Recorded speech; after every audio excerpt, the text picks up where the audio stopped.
Lord అండి. దేవుని నామానికి మహిమ కలుగును గాక. ఈరోజు మరి వాక్యంలోనికి వెళ్ళడానికి ముందుగా చిన్న ప్రార్థన చేసుకుందాము.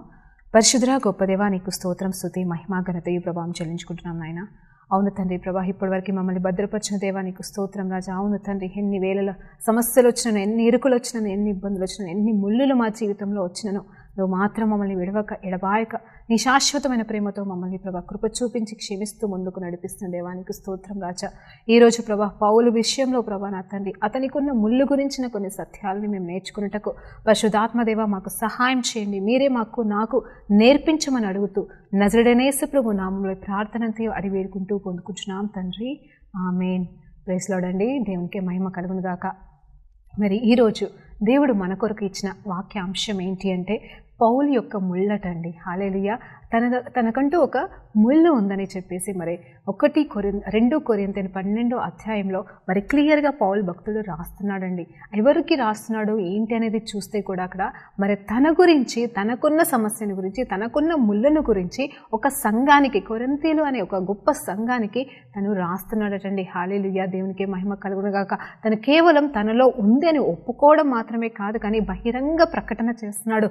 మరి ఆ ముళ్ళు ఏంటి అనేది మాత్రం అక్కడ రాయబడలేదు, కానీ అసలు ఆ ముళ్ళుకు ఒక పేరు పెట్టలేదు, కానీ సాతాను నుండి వచ్చిన ముళ్ళు అని మాత్రం క్లియర్గా చెప్పబడింది. అంటే సాతాను చేత పెట్టబడిన ముళ్ళు అని, మరి అనుమతించబడిన ముళ్ళు అని చెప్పేసి క్లియర్గా రాయబడింది. నేను కూడా ఆలోచన చేశాను. మరి చాలామంది ప్రార్థన చేస్తారు, నేను కూడా ప్రార్థన చేశాను. దేవా పౌలు గారికి మరి ఇన్ని సంవత్సరాల నా విశ్వాస జీవితంలో నేను ప్రార్థన చేశాను. దేవా పౌలుకి ఏ ముళ్ళు ఉందో తెలియదు. మరి గొప్ప గొప్ప వాళ్ళు ఒక్కొక్క రీతిగా చెప్తున్నారు. అసలైన ముళ్ళేంటో మాకు తెలియదు, నాకు తెలియదు అని చెప్పేసి నా విషయంలో ఏదైనా బలహీనత అనేది కనిపిస్తే, బలహీనత అనే దాని విషయంలో నేను మరలా పడిపోతున్నప్పుడు నేను దేవుని అడుగుతాను, దేవా పౌలు ముళ్ళేంటో నాకు తెలియదు, కానీ నాయన కానీ ఈరోజు నాకైతే ఈ ముళ్ళు నాలో ఉంది ప్రభా. ఇదైతే నీకు ఇష్టమైనది కాదు, ఇది నీకు ఇష్టం లేనిది ప్రభా, ఇది నీకు ఆయాసకరమైనది, ఇది నాకు కూడా వద్దు నాయన, కానీ నాకు నేనుగా నేను తీసుకోలేకపోతున్నాను, దయచేసి దీన్ని తీసేయి అని చెప్పేసి ప్రార్థన చేసిన సంఘటనలో మరి మీ జీవితంలో కూడా ఉండే ఉంటుంది, నా జీవితంలో కూడా ఉన్నాయండి.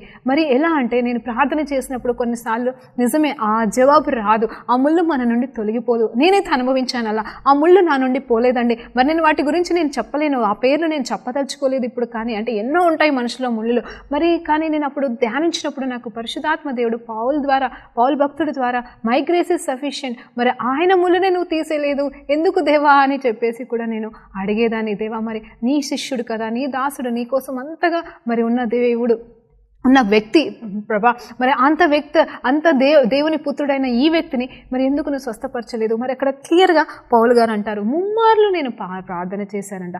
దేవాది దేవుడికి ముమ్మారు ప్రార్థన చేస్తే కూడా మరి దేవాది దేవుడు చెప్తున్న మాట అంటే జవాబిస్తున్నాడు. అక్కడ స్వస్థత జవాబు ఇవ్వట్లేదు, కానీ దానికి సంబంధించిన ఆ ముళ్ళులు వేరి పడేయట్లేదు తనలోకి వెళ్ళి, కానీ మరి ఏమంటున్నాడు తెలుసా? నా కృప నీకు చాలును అంటున్నాడు.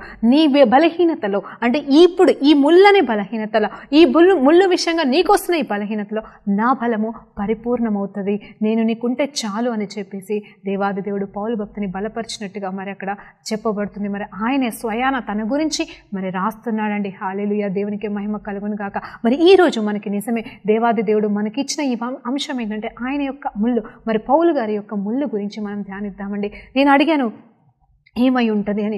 మనం అడుగుతూనే ఉంటాము, కొన్ని ప్రశ్నలకి జవాబు రాకపోవచ్చు అని, కొన్ని సత్యాలు మనకి అర్థం కాకపోవచ్చు. ఇక్కడ పౌలు గారి యొక్క ముళ్ళేముంది అనేది నా ప్రశ్న కాదు, కానీ ఇక్కడ నేను మీకు ఏదో చెప్పబోతున్నానని మీరు అనుకోకండి దయచేసి. ఆ ముళ్ళేంటో నాకు తెలీదు, ఈ అర్ధగంట సేపు నేను మాట్లాడినా మీకు చెప్పలేనేమో అండి. మరి అంటే సంవత్సరాలు మరి నేను ఉపవాస ప్రార్థన చేసో లేకపోతే ఆయన దగ్గర నుండి జవాబు పొందుకుంటానో నాకు తెలియదు, కానీ మరి పరలోకంలోకి వెళ్ళినాక మాత్రం ఖచ్చితంగా దేవా ఆ ముళ్ళు ఏంటని మాత్రం నేను అడగాలనుకుంటున్నాను. ఎందుకంటే దేవాది దేవుడే రహస్యంగా పెట్టాడు ఆ ముళ్ళుని, ఆ ముళ్ళు గురించిన మాటని రహస్యంగా పెట్టాడు, కాబట్టి నేను కూడా అడగాల్సిన అవసరం లేదండి. హల్లెలూయా. దేవునికి మహిమ కలుగును గాక. కానీ నీ జీవితంలో ఏ ముళ్ళుందో, నీ జీవితంలో ఏ సమస్య ముళ్ళుగా నేను బాధ పెడుతుందో, మరి ఈ సమయంలో ఆ పౌలు భక్తుడి విషయంలో ఎలా అయితే దేవుడు కృప చూపించాడో నా విషయంలో కూడా కృప చూపించును గాకండి. హల్లెలూయా. దేవునికి మహిమ కలుగును గాక. సరే, దేవుని కృపనైతే మనం పొందుకుంటున్నాం కాబట్టి మనం మాత్రం వెనుదిరగకుండా ముందుకు సాగుతున్నాం. హల్లెలూయా. మరి ఇతరుల ముళ్ళ గురించి ఏం మాట్లాడుతున్నాం? Praise the Lord. అందరికీ అర్థమవుతుంది ఉండొచ్చు నేను మాట్లాడుతున్న మాట నిజమే. ఎప్పుడు మనం పాజిటివ్గానే మాట్లాడతామా? ఎప్పుడు మనం పాజిటివ్గానే ఉంటామా? నీ ముళ్ళు అయితే నీకు దేవుడి కృప చాలా, మరి ఇతరుల జీవితంలో ఉన్న ముళ్ళను మాత్రం నువ్వు పొట్టి చూపిస్తున్నావా? హల్లెలూయా. తీర్పు తీరుస్తున్నావా? ఈరోజు దేవుడు నన్ను ప్రశ్నిస్తున్నాడండి. నేను ఎన్నోసార్లు ఎంతో మంది తీర్పు తీర్చానండి, ఒప్పుకుంటున్నాను దేవుని సన్నిధిలో. నిజమే, ఈరోజు పౌలు భక్తుడి వలె జీవించాలని ఆశపడుతున్నా ఓ భక్తుడా, ఓ సేవకుడా, పౌలు వలె నువ్వు పరిచర్య చేయాలని ఆశపడుతున్నావేమో. అలాంటి పిలుపు నీకున్నదేమో. పెద్ద పెద్ద ప్రవక్తులు, పెద్ద పెద్ద సేవకులు, ఇదిగో నువ్వు చిన్నవాడివేనా, ఇదిగో నేను దేవుడు పౌల్లాగా వాడుకుంటాడని చెప్పేసి నీ మీద ప్రవచనాత్మకమైన మాటలు మాట్లాడి ఆ రీతిగా నువ్వు జీవించాలని పరిచర్య చేయాలని పరుగులెడుతున్నా ఓ నా దాసుడా, ఓ నా దేవుని దాసుడా, మరి దేవుడు చెప్తున్న మాటని అర్థం చేసుకోండి. నువ్వు నీ జీవితంలో ఎన్ని ముళ్ళులు ఉన్నాయి, ఎన్ని ముళ్ళని మరి నువ్వు ఏ రీతిగా ఏరి పడేసుకుంటున్నావు? మరి నువ్వు అనుమతించుకున్న ముళ్ళులా, మరి దేవాది దేవుడు అనుమతిస్తున్న ముళ్ళులా, సాతాను పెట్టిన ముళ్ళులా? సరే, నీ మట్టుకు నువ్వు బాగానే ఉన్నావు, నీ మట్టుకు నువ్వు దేవుని కృప చాలు, దేవుని కృప ఉంటే చాలు అనుకుంటూ ఆ ముళ్ళుల విషయంలో సరే దేవుని కృప పొందుకొని ముందుకు సాగుతున్నావేమో. మరి ఇతరుల జీవితంలో అవే ముళ్ళులు కనిపిస్తున్నప్పుడు నువ్వేం చెప్తున్నావు, నువ్వేం మాట్లాడుతున్నావు? మరి ఈరోజు దేవుడు మరొక్కసారి మిమ్మల్ని నన్ను ప్రశ్నిస్తున్నాడండి. హల్లెలూయా, దేవునికి మహిమ కలుగును గాక. మరి ఇక్కడ చూస్తే ఈ వచనంలో చూస్తే 7వ వచనం, మరి ఆ 7వ వచనంలో క్లియర్గా రాయబడుతుంది ఏంటి అంటే అక్కడ కారణం కూడా చెప్తున్నాడండి. హల్లెలూయా. మరి పౌలు భక్తుడు ఏది దాచిపెట్టుకోవట్లే. ఆయన ఒక పరిశుద్ధ బైబిల్ గ్రంథం ఎలా అయితే మన కోసము స్వచ్ఛంగా సత్యంగా ఇవ్వబడిందో, దీనిలో ఉన్న సత్యాలు ఎంత నిజమో, పౌలు భక్తుడు కూడా తన జీవితాన్ని ఒక ఓపెన్ పుస్తకం లాగా మనతో మాట్లాడుతున్నాడండి. ఏ రీతిగా తెలుసా? ఒక్క పత్రిక కాదు, ఎన్నో పత్రికలు, మరి 13-14 పత్రికలు ఆయన రాసినప్పుడు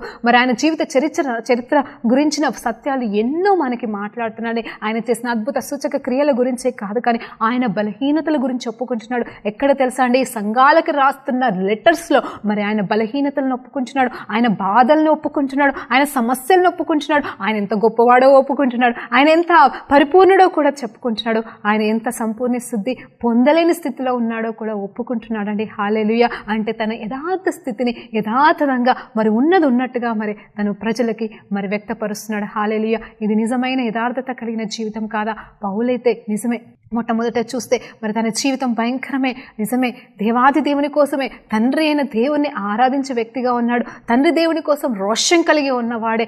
యేసు ప్రభు గురించిన సత్యం తెలియనప్పుడు, మరి యేసు ప్రభు నిజంగా దేవుడు అన్న విషయం తెలియక, మరి యేసు ప్రభుని ఎవరైతే దేవునిగా ఆరాధిస్తున్నారో మరి నమ్ముతున్నారో వారందరినీ చంపడానికి ముందుకు సాగాడు, చంపేశాడు కూడా. మరి క్రూరుడయ్యాడు, మృగమైపోయాడు.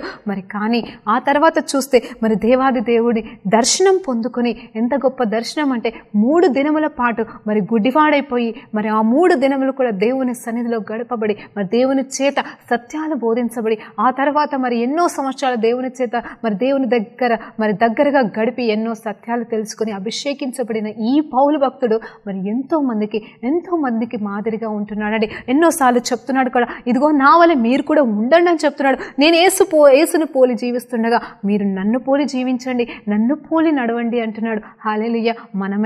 మనమైతే క్రైస్తవులము ముఖ్యంగా ఎలాంటి వారమైతే, మరి అన్యులకైతే పౌలు గురించి తెలియదండి, యేసు ప్రభు గురించి అయితే కొద్దో గొప్ప తెలుస్తుంది, కానీ మనకైతే మరి వారికైతే పౌలు గురించి తెలియదు. మరి ఎంతమంది అయితే అన్యులు ఈరోజు ఈ మాట వింటున్నారు. పౌలు అనే వ్యక్తి ఒక దేవుని దాసుడండి, దేవుని కోసం ఎంతగానో పరిచర్య చేసిన వ్యక్తి, మరి ఎంతో మందిని దేవుని వైపు ఆకర్షించిన ఆ వ్యక్తి. మరి ఈరోజు ఆయన గురించి మనం ధ్యానిస్తున్నాం. మీరు కూడా వినొచ్చమ్మా, మీరు కూడా అర్థం చేసుకోవచ్చు. ఇదేదో వాళ్ళేదో మాట్లాడుకుంటున్నారని కాదు, ఇది మీకోసము దేవుడు ఇది మాట మాట్లాడుతున్నాడండి. హల్లెలూయా. దేవునికే మహిమ కలుగును గాక. మరి ఇక్కడ జరిగిన సంఘటనను చూస్తే మరి ఆ 7వ వచనంలో మరి ఆ 12వ అధ్యాయము 2 కొరింథీయులు 12వ అధ్యాయము 7వ వచనంలో చూసినప్పుడు అక్కడ క్లియర్గా రాయబడుతుంది సాతాను యొక్క ముళ్ళు. హల్లెలూయా. మరి సాతాను యొక్క ముళ్ళు మాత్రము నాకు ఇవ్వబడింది మాత్రమే కాదు, దీనికి కారణం కూడా చెప్తున్నాడు. మరి ఒకసారి మీకోసం నేను చదువుతానండి.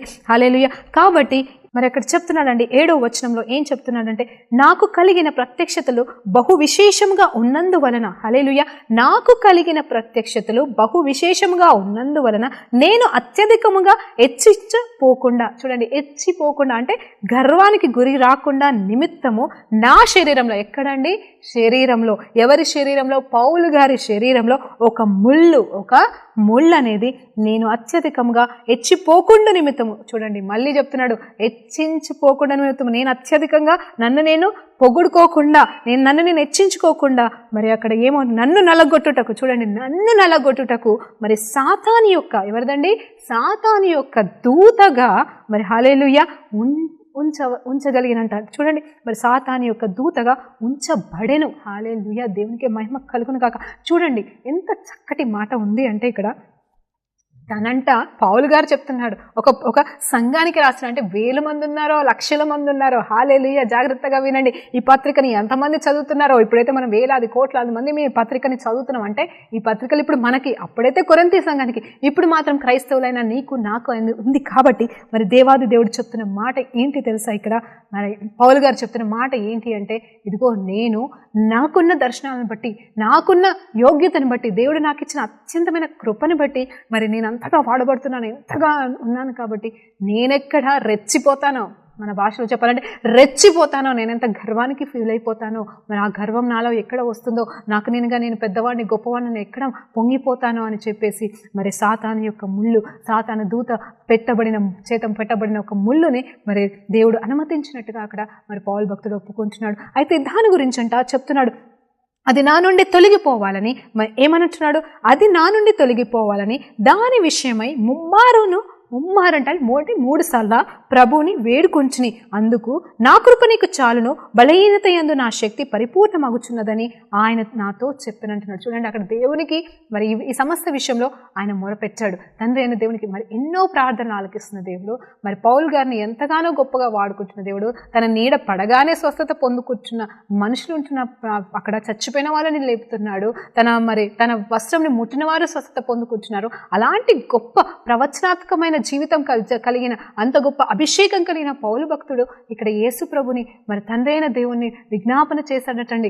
3 సార్లు చేశాడంట. మరి కరెక్ట్గా చెప్తున్నాడు. ఎందుకంటే ఆ ముళ్ళు ఎన్ని రోజులని బాధిస్తుందో, ఎంతగా బాధించిందో, మరి 3 సార్లు ప్రార్థన చేసినప్పుడు 3 సార్లు కూడా మరి దేవుడు చెప్తున్న మాట ఏంటంటే, నా కృప నీకు చాలునని చెప్తున్నాడు. హల్లెలూయా. అంటే ఆ ముళ్ళుని తొలగించలేదటండి. నిజమే. ఇప్పుడు మనం ఆలోచన చేద్దాం, ఆ ముళ్ళు గురించి నాకు అవసరం లేదు, ఈ ముళ్ళు గురించి నాకు అవసరం లేదు, నీది ఏ ముళ్ళు ఉంది, నీలో ఏ ముళ్ళు ఉంది. ఇప్పుడు పౌలు భక్తుల్లో ఉన్న ముళ్ళు గురించి మనం ధ్యానించనక్కర్లేదు, అవసరం లేదు. కానీ నీలో ఏదైనా ముళ్ళు ఉన్నదా? రాసి పెట్టుకో తమ్ముడా, రాసి పెట్టుకో అక్క, రాసి పెట్టుకోండి. మీరు రాసి పెట్టుకున్న తర్వాత, దేవా ఈ ముళ్ళును తీసేవా అని మీరు ప్రార్థన చేయండి.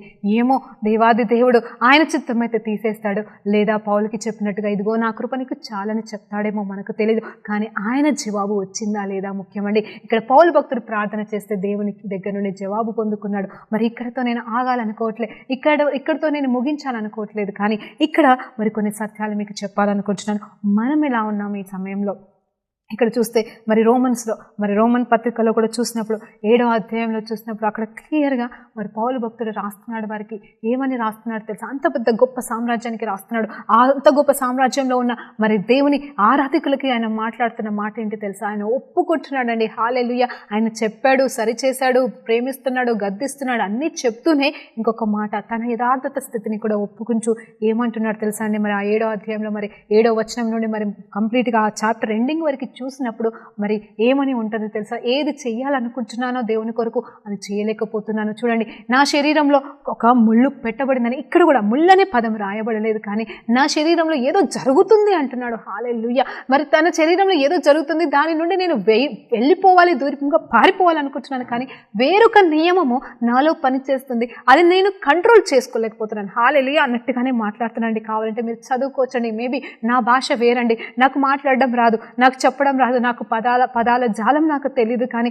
నాకు వచ్చిన మాటలో నేను ఇతరులకి అర్థం చేసే రీతిగా నేను మాట్లాడుతున్నాను. నా భాషలో మాట్లాడే విధానంలో ఏమైనా తప్పు ఉంటే పెద్దలు నన్ను క్షమించమని వేడుకుంటున్నాను. మరి ఇక్కడ చూస్తే అక్కడ క్లియర్గా చెప్తున్న మాట ఏంటి అంటే, అయ్యో నేనెంత దౌర్భాగ్యుడను, నన్నెవరు, ఇక్కడ చూడండి 24వ వచనంలో చూస్తే, అయ్యో నేనెంత దౌర్భాగ్యుడను, ఇట్టి మరణమునకు చూడండి, మరణమునకు లోనైన ఈ శరీరం నుండి నన్ను తప్పించు వారు ఎవరు అని చెప్పేసి ప్రార్థనపూర్వకమైన లెటర్ మరి ఇక్కడ రాస్తున్నాడు. తన గురించిన సత్యము మరి అది సీక్రెట్ ప్రార్థన కాదండి, రహస్య ప్రార్థన కాదు, రహస్యంగా కాదు, అది ఓపెన్గా పత్రికలో రాస్తున్నాడు. మరి దేవునికి మహిమ కలుగును గాక. మరి అక్కడే దేవుడు ఎలాంటి జవాబు జవాబిచ్చాడో నాకు తెలియదు, కానీ మరి అక్కడ తర్వాత తను దేవునికి కృతజ్ఞతాస్తుతులు చెల్లిస్తున్నాడంట. దేవా పర్వాలేదు, ఈ బాధ నేను పడినను పర్లేదు, ఇదిగో నేను ఇలా ఉండలేకపోతున్నాను అయినను పర్వాలేదు, కానీ నీకు కృతజ్ఞతలు చెల్లిస్తుంటున్నాను దేవా, నువ్వు ఉంటే నాకు చాలయ్యా అని చెప్పేసి, నువ్వు తప్ప నన్ను ఎవరు విడిపించలేరని చెప్పేసి ఆయన వైపే చూస్తున్నాడటండి.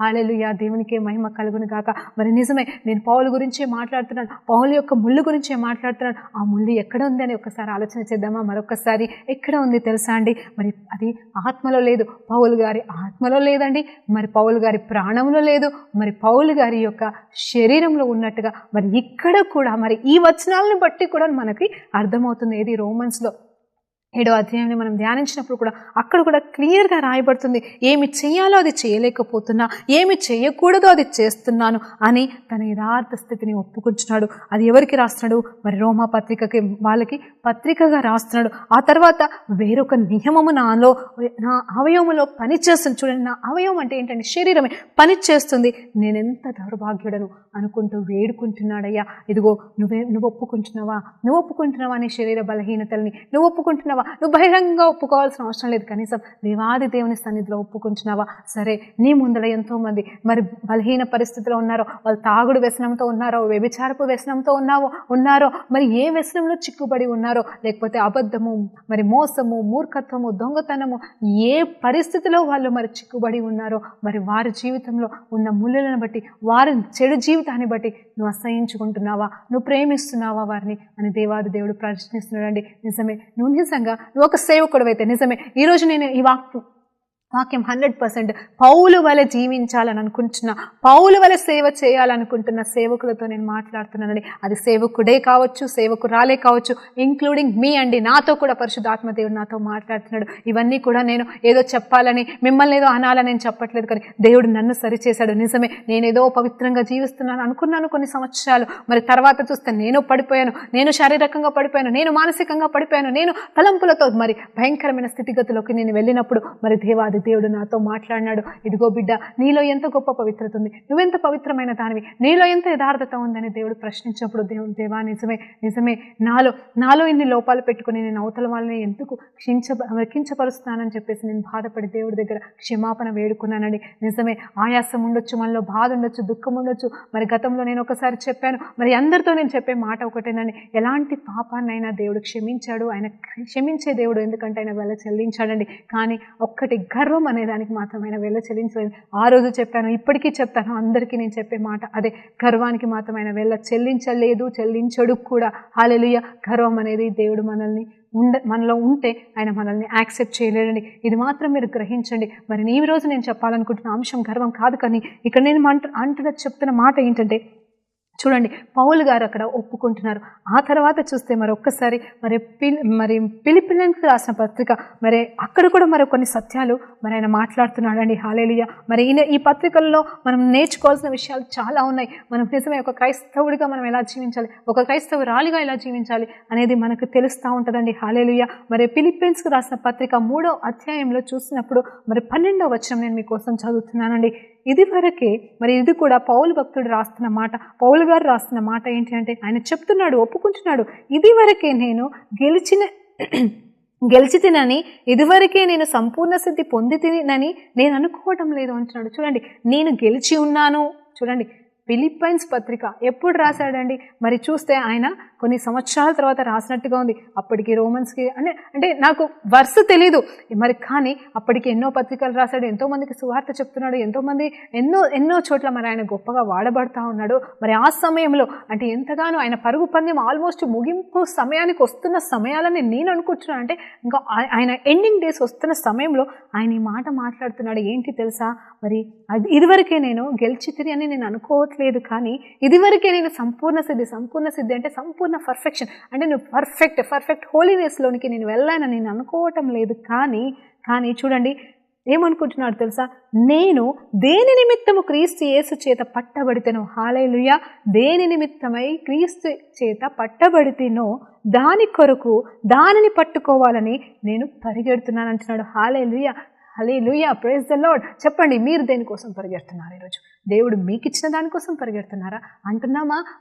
పరుగు పందెము ముగించాలి. యేసు ప్రభు ఎలా అయితే పౌలుకి ఇచ్చిన పరుగు పందాన్ని ఆయన ముగించి అంత గొప్పగా చెప్తున్నాడండి. తర్వాత అధ్యాయాలు మనం చదివినప్పుడు ఆయన ఒక దగ్గర మాట్లాడుతున్నాడు, తిమోతికి రాసిన పత్రికలో చెప్తున్నాడు, నా పరుగు పందాన్ని నేను ముగించుకున్నాను, నేను తుదముట్టించేశాను, అంటే కంప్లీట్ చేశాను, నా విశ్వాసంలో నేను ముందుకు సాగాను అంటున్నాడు. హల్లెలూయా. ఇక్కడ చూస్తే ఏమంటున్నాడు, ఇంకనూ నేను పొందుకోలేదు, అంటే దినదినం. ఎవరండి పౌలు? అంత గొప్ప దర్శనం చూసిన వ్యక్తి. మరి అదే 2 కొరింథీయుల 12వ అధ్యాయంలో మరి చూసినప్పుడు అక్కడ ఆకాశానికి కొనిపోబడిన వ్యక్తిగా ఉన్నాడంట. ఎప్పుడు? 12 సంవత్సరాల ముందు. హల్లెలూయా. 12 సంవత్సరాల ముందు ఆయన పరలోకానికి తీసుకెళ్ళినట్టుగా, మరి పరదేశికి తీసుకెళ్ళినట్టుగా ఉన్నాడు. అక్కడ మరి ఎన్నో దర్శనాలు, మరి నశక్యము కాని మాటలు అక్కడ విన్నాడంట. మరి అంత గొప్ప దర్శనాలు చూసిన వ్యక్తి ఇప్పుడు 12 సంవత్సరాల తర్వాత ఎక్కడున్నాడంటే ముళ్ళులతో ఉన్నాడు, వేదనతో ఉన్నాడు, దుఃఖంలో ఉన్నాడు. మరి అక్కడ ప్రార్థన చేస్తే దేవాది దేవుడు నా కృప నీకు చాలని అంటున్నాడు. అంటే కంప్లీట్ హీలింగ్ చేయగలడండి దేవుడు. కంప్లీట్ మరి అక్కడ ఏ ప్రాబ్లమో, ఏ సమస్యకి ఆ డెలివరెన్స్ ఏ రీతిగా కావాలో చేయగలడు. కానీ దేవుడు నీనా లాంటి వాళ్ళ కోసమేనేమో పౌలుని ఉంచాడేమో ఆ ముళ్ళుతో. పౌలులో ఏ చెడు లేదండి నిజం చెప్పాలంటే. కానీ పౌలుకి ఆ ముళ్ళు దేవుడు అనుమతించింది కేవలం నీ కోసం, నా కోసం అండి. ఆయనను బట్టి మనం నేర్చుకోవడానికి, ఆయనను బట్టి నిజమే పౌలు భక్తు లాంటి వాడే, మనం ఎంతో అలాంటి వాడికి కూడా ముళ్ళులు ఉన్నాయి, మనమే పాటి వారమని మనం ధైర్యం తెచ్చుకోవడానికే కావచ్చు. అలాగనే ఇంకొక మాట నేను చెప్పాలనుకుంటున్నానండి. మరి ఇక్కడ ఏమంటున్నాడు, సంపూర్ణ సిద్ధి అయితే నేను పొందుకోలేదంటున్నాడు. నిజమే. ఇప్పుడు మిమ్మల్ని నేను అడుగుతున్నాను, ఇక్కడ పౌలు గారిని ఎవరైనా బ్లేమ్ చేస్తున్నారా? అంత ఓపెన్ కదండి, ఆయన ఓపెన్గా పత్రికలు రాస్తున్నాడు, ఓపెన్గా తన గురించి చెప్పుకుంటున్నాడు, ఏదో అద్భుతాలు చేసుకుంటే వెళ్ళిపోవట్లేదు. కానీ తన నిజ స్థితిని ఓపెన్గా ఒప్పుకుంటున్నప్పుడు మరి ఆయనలో ఉన్న బలహీనతలు ఒప్పుకుంటున్నాడు. మరి డబ్బుల విషయంలో కూడా ఆయన చెప్తుండే, కొన్నిసార్లు నేను ఆధారపడుతున్నానని సిగ్గుపడుతున్నాను అంటున్నాడు, కొన్నిసార్లు ఆధారపడట్లేదని బాధపడుతున్నాను అంటున్నాడు. ఇదేంటో నాకు అర్థం కాలేదు. కానీ అంటే తను కూడా ఏదో విధమైన ఆలోచన గుండా వెళ్తున్నాడు. ఎందుకంటే తను ఒప్పుకుంటున్నాడు, నేను కూడా ఒక సామాన్యమైన మనిషిని అని ఒప్పుకుంటున్నాడు. అంతేకాని నేను గొప్ప ప్రవక్తనని ఆయన విర్రివేగట్లేదండి. హల్లెలూయా. మరి చూడండి, మరి అక్కడ అన్యులే కావచ్చు, మరి అన్యులో లేకపోతే యూదులైతే మరి పౌల్ని ధిక్కరించారేమో, కాదన్నారేమో, కానీ తోటి సేవకులే కావచ్చు, మరి దేవుని నమ్ముకున్న వారే కావచ్చు, మరి ఏ సంఘాలకైతే పత్రికలు రాస్తున్నాడో వారెవరైనా మరి తను చెప్తున్న మాటలను బట్టి, మరి తను ఒప్పుకుంటున్న తప్పులను బట్టి, తన జీవితంలో ఉన్న ఆయాసాలని బట్టి దేవుడి బిడ్డలైన వారంతా ఎవరైనా తృణీకరిస్తున్నారా పౌల్ని? ఎవరైనా జడ్జి చేస్తున్నారా? ఎవరైనా తీర్పు చేస్తున్నారా అని చెప్పేసి పరిశుద్ధాత్మ దేవుడు నన్ను ఒకరోజు అడిగాడండి. అవును, ఎవరు ప్రశ్నించలేకపోతున్నారు, పౌల్ని ఎవరు ప్రశ్నించలేకపోతున్నారు, పౌల్ని అయితే ఎవరు మరి ఆయనను ఎవరు నింద పాలు చేయలేకపోతున్నారు. సరే, అతనికి వ్యతిరేకంగా పనిచేసే వాళ్ళు చంపాలని చూస్తున్నారు, అది క్రీస్తుకి వ్యతిరేకమైన వాళ్ళే. కానీ క్రీస్తుకి సంబంధించిన వాళ్ళు ఎవరైనా పౌలు భక్తుని ప్రశ్నిస్తున్నారా, జడ్జి చేస్తున్నారా? మరి మీరెవరండి, నేనెవరండి ఇతరుల సేవకులని జడ్జి చేయడానికి? ఇతరుల సేవకుల గురించి వాళ్ళలో ఉన్న ముళ్ళలను పట్టుకొని వాళ్ళిట్లా వీళ్ళిట్లా అని ఎందుకు మాట్లాడుతున్నామండి మనము? నిజమే, దేవాది దేవుడు నా కళ్ళు తెరిపించండి. గతంలో ఎవరిని జడ్జి చేయకూడదు అనుకుంటూ వాక్యానుసారమైన జీవితాన్ని జీవించడానికి పరిగెత్తుకుంటూ వెళ్ళి ఎవరైతే నా ఎదుట తప్పు చేశారో, పాపం చేశారో అన్నట్టుగా కనిపించిన సేవకురాలను దూషిస్తూ, మరి డైరెక్ట్గా కాకపోయినా ఇండైరెక్ట్గా వీళ్ళ దగ్గర మాట్లాడుతూ సేవకులు అంటే ఇలా ఉంటారా అని చెప్పేసి నేను నిందించని వాళ్ళు లేరండి. హల్లెలూయా. భయపడ్డాను, బాధపడ్డాను, అందులో కారణం ఉంది, రీజన్ ఉంది. నేను కాదనట్లే, నాకు బాధ అయింది కావచ్చు, లేకపోతే అది తప్పు కదా నాయన, నువ్వెట్లా క్షమిస్తున్నావు దేవుని ప్రశ్నించిన దినాలనే. కానీ దేవాది దేవుడు చెప్తున్నాడు, నా కృప నీకు చాలు అని. పౌలుకే సహాయం చేసిన దేవుడు ఈరోజు ఆ సేవకులు కూడా దేవుడు ఇవాళ రేపు సహాయం చేస్తాడని నేను నమ్ముతున్నానండి. నాకు సహాయం చేసిన దేవుడు వారికి సహాయం చేస్తాడు, పౌలుకి సహాయం చేసిన దేవుడు వారికి సహాయం చేసి ఖచ్చితంగా వారిని మళ్ళా నిలబెట్టుకుంటాడని. హల్లెలూయా. కానీ నీ పని నా పని అది కాదండి. వాళ్ళని దూషించడం నీ పని కాదు, వాళ్ళతో మాట్లాడడం నీ పని కాదు, వాళ్ళని జడ్జి చేయడం నీ పని కాదు, వారి గురించి అస్సలు అవసరం లేదండి. నీ పని అలా నీకేమీ అప్పచెప్పాడు అది చేసుకుంటూ వెళ్ళిపోవడమే దేవుని నామంలో నీకిచ్చిన ఆత్మల రక్షణ. అవును, భారాన్ని నువ్వు మోస్తున్నావా లేదా? ఎన్నడండి, ఎక్కడండి, ఎప్పుడండి మన కళ్ళు తెరవబడతాయి? నిజం. మీకు విషయం చెప్పాలా సేవకుడా, మనల్ని మనం మోసం చేసుకోవట్లేదండి. సాతానుగాడు మనల్ని మోసం చేస్తున్నాడు తెలుసా? ఇక్కడ మనం అనుకుంటున్నాం, అదో వాళ్ళని సరి చేస్తున్నాం, వీళ్ళని సరి చేస్తున్నాం. సరి చేసే బాధ్యత దేవుడికి ఉందండి. నువ్వు సరి చేయాలనుకుంటే ముందు నీ ఇంట్లో వాళ్ళని సరి చేసుకో, లేదా నీకు దగ్గర వాళ్ళని సరి చేసుకో, లేదా సరే నువ్వు ఒక మాటగా చెప్పి నువ్వు వదిలేసే. అంతేకాని దానికోసం బహిరంగ సభలు, బహిరంగ మీటింగ్స్, హల్లెలూయా. ఈరోజు నేను నిజంగా సంఘ సేవకులతోనే మాట్లాడుతున్నాను, డిబేట్లను వెళ్తున్న సేవకులతో నేను మాట్లాడుతున్నాను. డిబేట్ చెప్పినంత మాత్రం సత్యం అసత్యంగానే, అసత్యం సత్యంగానే మారదండి. హల్లెలూయా. సత్యం ఎప్పటికీ సత్యంగానే ఉంటుంది. కాబట్టి సత్యాన్ని నిరూపించుకోవడానికి ప్రయత్నాలు మానేసి మీకు దేవుడు అప్పచెప్పిన మీ అభిషేకాన్ని వ్యర్థం చేసుకోకుండా దేవుడు మీకు ఇచ్చిన తలాంతులు వాడుకుంటూ ముందుకు సాగమని యేసు నామములో మిమ్మల్ని బ్రతిమలాడుకుంటున్నాను. హల్లెలూయా. దేవునికి మహిమ కలుగును గాక. ఈ రోజు నిజమే పౌలు భక్తుడు మరి అంత గొప్ప కృప కలిగిన వ్యక్తి, మరి నా కృప నీకు చాలని దేవాది దేవుడు వాగ్దానం చేసిన తర్వాత ఆ పౌలు అమూల్య గురించి ప్రార్థన చేయలేదు, కానీ తను మాత్రం తుదముట్టించాడండి. అదే ఫిలిప్పీయులకు రాసిన 3వ అధ్యాయంలో ఆ కంటిన్యూయేషన్ చూసినప్పుడు అక్కడ క్లియర్గా మాట్లాడుతున్నానంటే, నేను వెనుకున్న వాటిని మర్చిపోయి ముందుకు సాగుతున్నాను అంటున్నానండి. హల్లెలూయా. వెనుకున్న ఏంటండి, ఆయన ఎన్ని బాధలు వేదనలు గుండా వెళ్ళాడో, కష్టాలు శోధనలు ముళ్ళులు, అది ఏదైనాను నీ జీవితం ఇప్పుడు పౌలు గురించి అని కాదు, కానీ నా జీవితంలో ఎన్ని ముళ్ళులు ఉన్నాయో, ఎన్ని తప్పులు చేసావో, ఎన్ని పాపాలు చేసావో, ఎన్నిసార్లు పడిపోతున్నావో అవన్నిటినీ కూడా మర్చిపోయి కొత్త సంవత్సరంలో మనం అడుగు పెట్టాం కాబట్టి ముందుకు సాగి నీకు దేవుడిచ్చిన పరిచర్య, నీకు అప్పచెప్పిన బాధ్యత, నువ్వు ఒక్కరికి పరిచర్య చేయాలా, 1000 మందికి పరిచర్య చేయాలా, ఒక సంఘాన్ని చూసుకోవాలా, లేకపోతే నువ్వేం చేయాలా, నమ్మకంగా దేవుడి నామంలో చేసినప్పుడు నిజమే పౌలు వలె నువ్వు నిలబడతామని, పౌలు వలె నీ దేవుడు నా దేవుడు మనల్ని హెచ్చిస్తాడని. హల్లెలూయా. దేవునికి మహిమ కలుగును. అప్పుడే మనం దేవునికి ఇష్టానుసారమైన జీవితాన్ని జీవించిన వారం అవుతామండి. ఈ చివరి దినాల్లో మనం ఉంచుండగా ఆయన కొరకు మనము నిలబడదామండి. హల్లెలూయా. ప్రార్థనతో ముగించుకుందామండి. పరిశుద్ధ గొప్ప దేవానికి స్తోత్రం, స్తుతి, మహిమ, ఘనత, ప్రభావం చెల్లించుకుంటున్నాను ఆయన.